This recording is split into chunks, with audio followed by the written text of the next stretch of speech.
और चलिए अब देखते हैं खबर 1 मिनट यानी 1 मिनट में खबरों का पूरा विश्लेषण। देश में कोरोना वायरस की रफ्तार पर ब्रेक लगता नहीं दिख रहा है। हर रोज 4 लाख से ज्यादा नए केस सामने आ रहे हैं। हर तरफ कोरोना को लेकर जागरूकता अभियान चलाया जा रहा है, लेकिन फिर भी लोगों की लापरवाही की तस्वीरें लगातार सामने आ रही हैं। मथुरा की घिया मंडी और चौक बाजार इलाके में सोशल डिस्टेंसिंग की जमकर धज्जियां उड़ाई जा रही हैं। बाजारों में हजारों की भीड़ दिख रही है और कई लोगों के चेहरे से मास्क गायब है।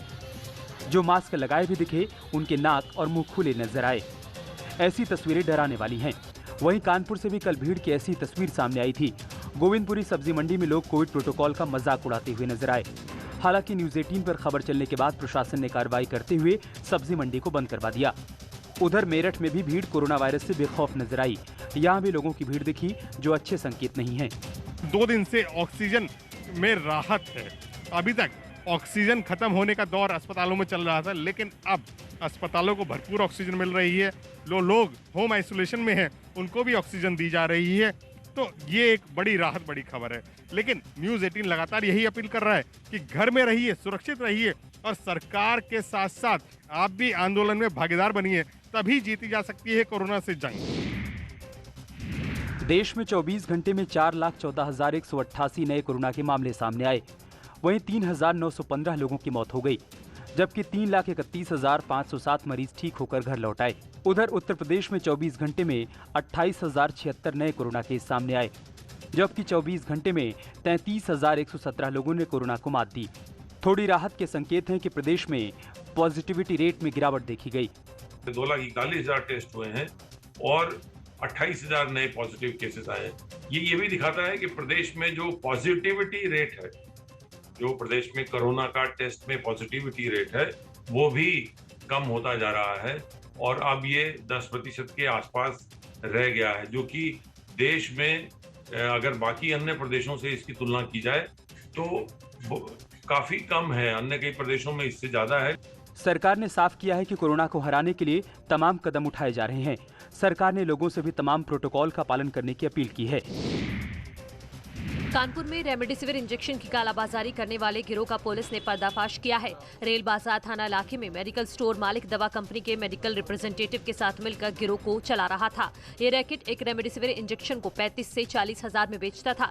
पुलिस को खबर मिलने के बाद उसने ग्राहक बनकर जाल बिछाया और कार्रवाई करते हुए 4 लोगों को गिरफ्तार कर लिया। इनके पास से 9 रेमडेसिविर इंजेक्शन, 26 ऑक्सीमीटर के साथ 1,52,000 रुपए कैश बरामद हुआ है। पुलिस के मुताबिक ये लोग दवाओं की कमी के चलते इन्हें 10 गुने दाम पर बेचते थे।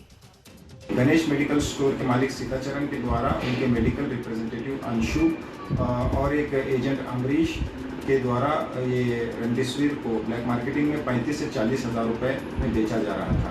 पुलिस को इसकी सूचना मिलते ही एक ट्रैप रचा गया और पुलिस के द्वारा एक व्यक्ति को भेजा गया जिसने इनसे ये 35 हजार में रेमडेसिविर खरीदा।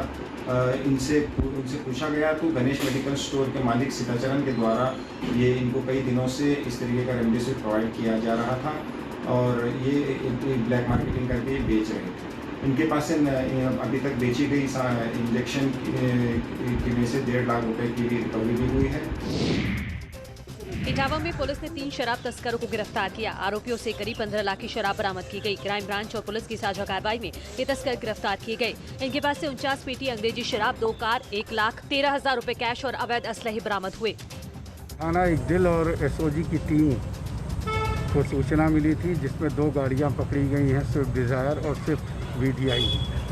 इनसे दोनों गाड़ियों में 25 और 24 बोतल ये अरुणाचल प्रदेश की 555 नंबर की शराब थी, जिसको ये बेचा करते थे। उसमें से काफ़ी मात्रा में वो बेच चुके थे उस समय तक।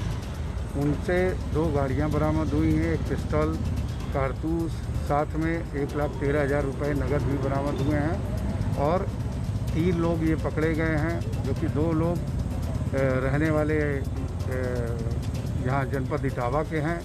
एक जनपद मथुरा का है जो वर्तमान में आगरा में रह रहा है। ये लोग पास के राज्यों में शराब लाकर बेचते थे। अब पुलिस इनके बाकी नेटवर्क को खंगाल रही है। पंचायत चुनाव में भी लोगों ने जमकर शराब सप्लाई की थी। इटावा में लॉकडाउन के बावजूद भी चोरी छिपे शराब बेची जा रही है। यहाँ ठेके तो बंद हैं, लेकिन ठेकों के आसपास शराबी और शराब बेचने वाले मिल जाएंगे। खुले तौर पर छिपा कर बेची जा रही शराब के लिए लोगों से कीमत भी ज्यादा वसूली जा रही है। कोतवाली इलाके के टीटी चौक इलाके में ठेके तो बंद हैं, लेकिन बगल वाली झाड़ियों में शराब की पूरी मंडी लगी है। झाड़ियों में छिपकर यहाँ शराब बेची जा रही है। ग्वालियर रोड पर स्थित फूलन देवी टांडा शराब ठेके के पास 75 रुपए में मिलने वाली देशी शराब दोगुने दाम पर सेल की जा रही है। ऐसा ही कुछ रेलवे रोड स्थित एक शराब ठेके पर भी हुआ, जहां जैसे ही लोगों को मालूम चला कि लॉकडाउन में भी शराब मिल रही है, शराब प्रेमियों की भीड़ इकट्ठा होने लगी।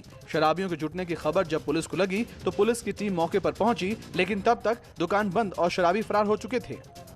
तत्काल पुलिस ने संज्ञान लिया और दबिश दी।